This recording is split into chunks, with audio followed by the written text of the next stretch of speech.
আসসালামু আলাইকুম। ভেলুপাড়া গোরস্থান, ভেলুপাড়া গোরস্থানে কলম বাগান। কবরগুলা বৃষ্টির সব ফেটে গিয়েছে।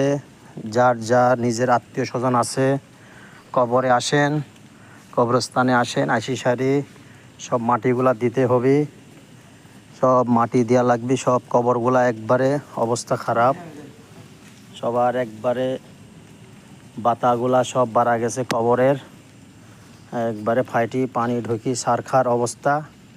আপনারা সব জিনার আত্মীয় স্বজন মারা গেছে কবরস্থানে আসেন, আশি সারি এখানে মাটি দেওয়া লাগবে কবরস্থানে।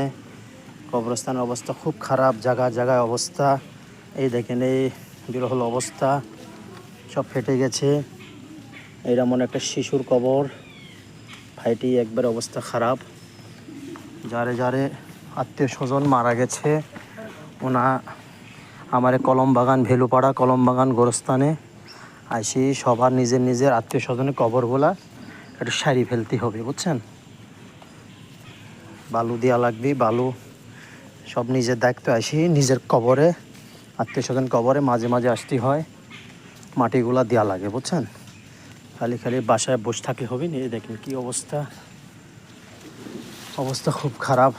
আল্লাহ তাআলা আমারেও সময় সুযোগ করিয়ে দেখলে আসবি, আমারও কবরগুলো এই অবস্থা হয়ে যাবে। আমার ছোট্ট বাবুর কবর পলিথান দিয়েছিলাম, আল্লাহ তাআলার রহমে ফাটেনি। সব চেষ্টা করি একটু মাটি দিয়ে সারি, পলিথিন দিয়ে সারি ঢেকে দেওয়া লাগবে। যে বৃষ্টি আল্লাহর রহমত পড়ছে, আল্লাহর রহমত পড়ি কবরের অবস্থা খারাপ হয়ে যাচ্ছে। এই দেখেন কবরে পানি, তাও আপনারা সব আসেন আইসি সারি কবরে এই সব অবস্থা।